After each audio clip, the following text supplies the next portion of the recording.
So we have our timings. Our final step is to ensure you write your points in full. Now, this is a professional level exam. You need to explain your points fully in complete sentences. Bullet points and lists are not sufficient and they do not look professional. You must avoid these in the P1 exam. You need to have an approach which ensures you explain all of your points properly. Now we're just going to look briefly back at part A to give an illustration of what your full answer should look like for one particular part of the question. So in part A, we had explained the term conflict of interest in the context of NEDs and discussed the potential conflicts of interest relating to KK and Soria Supplies if John Soria becomes a non-executive director of KK Limited.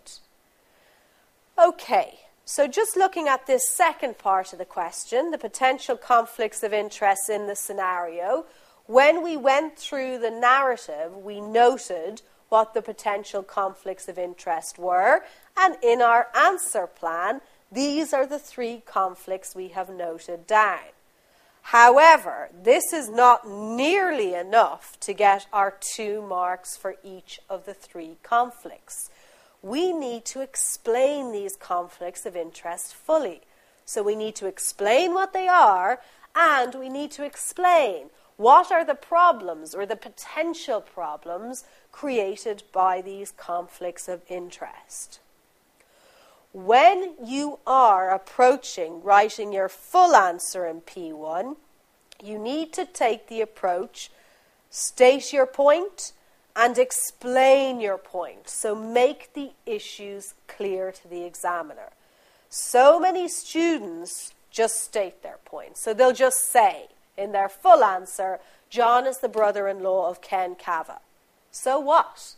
It's a professional exam. The examiner wants to know, what is the problem with a NED being the brother-in-law of an executive director? And you need to explain that. So if we just take our first point then from our answer plan, we noted down family relationship with the KK CEO. When we go to write our full answer then, we're going to first state our point, so just state the conflict, and then we are going to explain it. So our full answer might look something like this. So we'll just note part A, full answer example.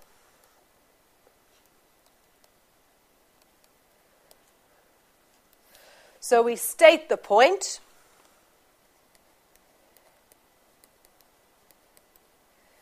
John is the brother-in-law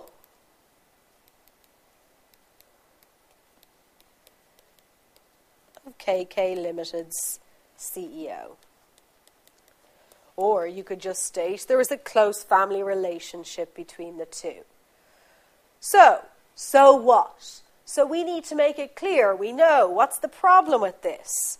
The problem is, as a NED, he therefore cannot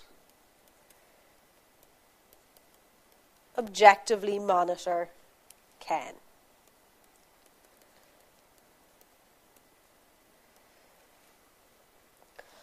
And we mentioned, why not? What is the problem? How might this family relationship affect his behavior?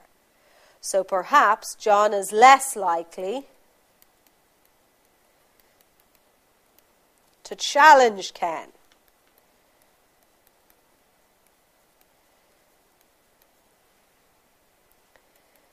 If it will upset the family.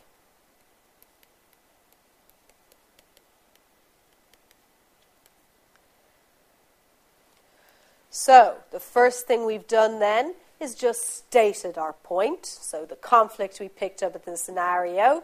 Then we have explained our point. So, what's the problem with that? What issues is it likely to cause for KK Limited? We'll just do one more. So what was the next thing we had in our answer plan? We said the next conflict was that John was the CEO for the supplier. We've noted this down in our answer plan, so now we just need to explain that point fully in our full answer. Remember, in your exam booklet, leave a space on the page between each point. So we've given our first point about the conflicts of interest. Leave a couple of lines blank to show the examiner. That's my first point. On to my next conflict of interest. We'll just say he is also the CEO of KK's largest supplier.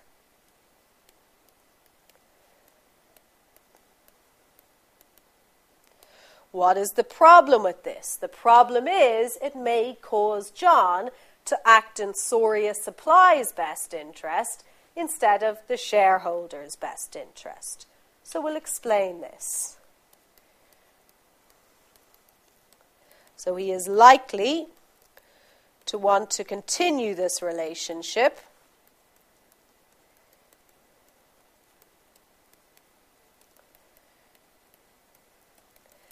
even if it is not the best thing